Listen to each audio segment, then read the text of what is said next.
And good evening, everybody. This is Michael Filighera. I am with logicalsignals.com and tradershelpingtraders.com. And this is the Elliott wave update for the NASDAQ 100 for Thursday, September 16th, 2021.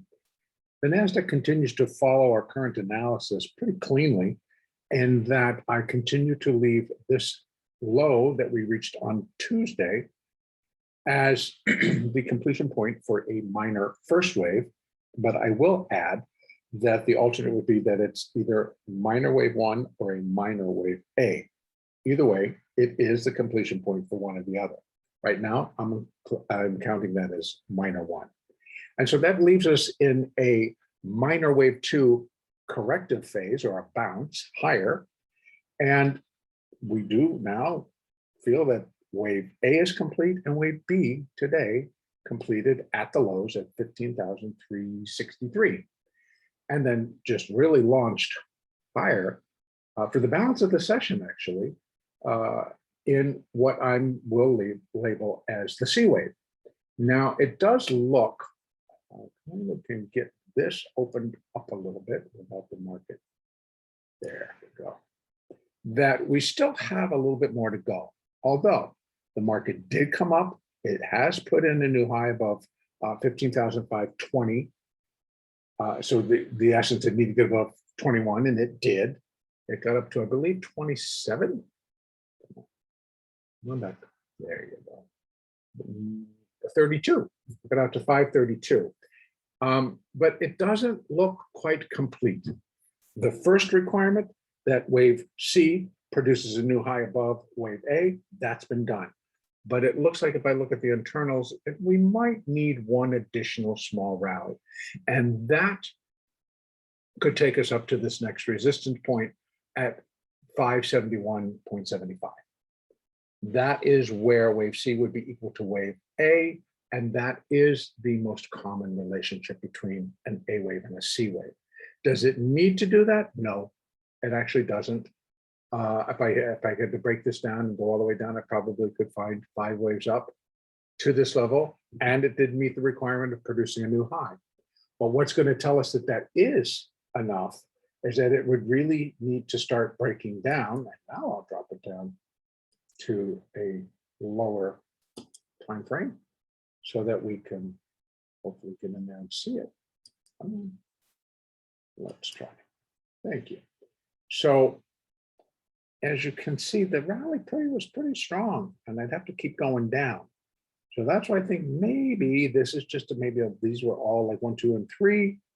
This is a small 4, and then we rally up into a 5. Whether that happens in Goldex or whether that happens tomorrow, who knows? We have to wait and see. But it's not going to change my labeling. In fact, this could actually go up to 15,622 and still be considered a wave 2. As I have described previously, second waves can really retrace almost all of that first wave and not break any rules. The rule is that it cannot exceed the starting point for wave 1. And that sits all the way up at the high at 15,709, we'd call it. That's where the high of all of our advancing sequences had completed, and this decline began. So it can get all the way back up there. It can equal it, but it can't exceed it. So we could continue to rally as strongly as we did today, as strongly as we did on Wednesday, coming off of that low at 15,307. The market just blasted out of that for the balance of the day, and then came down overnight. We finished that off during the beginning of the hours of our session, and then it lasted again. So the buyers remain just as strong as the sellers currently. And I think that will switch. Now, what we do have going on tomorrow is September expiration. And from what I understand, there is quite a bit of dollars or money sitting out there in various positions, options positions within, of course, all of the stocks within the NASDAQ and all of the stocks that are in the S&P. So we've got a big expiration for Apple, for Amazon, for PayPal, for Facebook, for Google, for Intel, for Microsoft, for all of our players here in these indexes. It does look like it will be quite exceptional. The original thought process that I've heard is that they're going to want to push the market higher. Well, that kind of fit what they were doing this afternoon. They were pushing pretty hard right up until the close, and then they started to bring it lower. And so we're going to have to wait and see if indeed this 15,520, 532, excuse me, did complete that wave two, or if we still have an additional leg up and they'll continue to push. Not unusual. Again, we've seen a lot of one-sided moves within an expiration cycle, within that expiration day as it unfolds. So we have to allow for it. And again, my advice is that we continue to trade what is in front of us. We can have expectations, we have resistance levels, we can build additional resistance levels, and then we have support levels should this thing turn around and start coming down.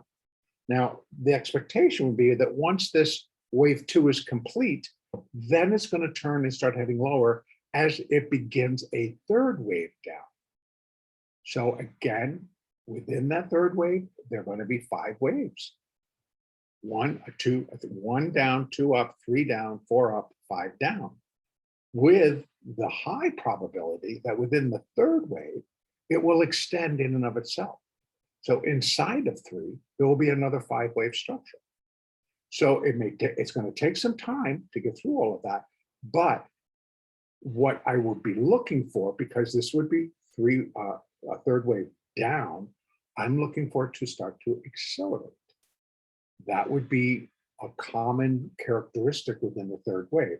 If it's a third wave and it's in an up position, I'm looking for acceleration to the upside. This one is in a down position, so I'm going to be looking for acceleration to the downside. And as we start to break below all of our support levels that we've held on the way up, then we will start to get confirmation. Initially, I would be looking on the hourly chart for a quick 5 waves down. If I can get that right in the beginning of it, that's going to be very telling and supportive of the wave 2 being done and the next C wave getting started. I would not anticipate that that C wave is going to resemble this first wave. It should not. It should be a clean, very clear 5-wave pattern down. And there should be strong declines. And again, the buyers will jump in at different levels and push again higher. So it should provide some very good trading, and it should provide a lot of opportunity for all levels. So opportunities for swing traders, opportunities for position traders, opportunity for day traders. It'll be a festival, and everybody should come out a winner.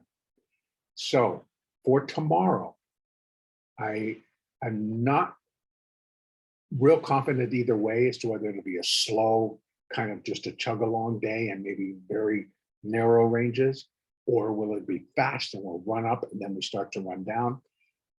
We're going to have to play it as it happens, and of course the market will let us know. But as long as that we are more mentally and prepared for either scenario, then our trading will be clean, and it should be very helpful in terms of knowing that it's going to be range bound. And a range bound market, you're going to be able to see that because it's going to be like in a box. You know, all the highs will be lined up in about the same area, all the lows will be lined up in about the same area. And yes, eventually the idea is that the market's going to break out of the box, and depending on where it is sitting in terms of the current structure, like if it's still trying to get up to that top, but it's forming a box, then I'm going to think that that's a wave 4, and that the breakout will be a wave 5 and it'll be up. Same thing coming down. If we're getting down low enough and we're just sitting in the range, and we've already reached our high, then I'm looking for it to break out to be down. So again, when you're trading and you're trading on the smaller time frame charts, the 1, the 2, the 5-minute charts, We're taking references off of your hourly chart and off of your daily chart.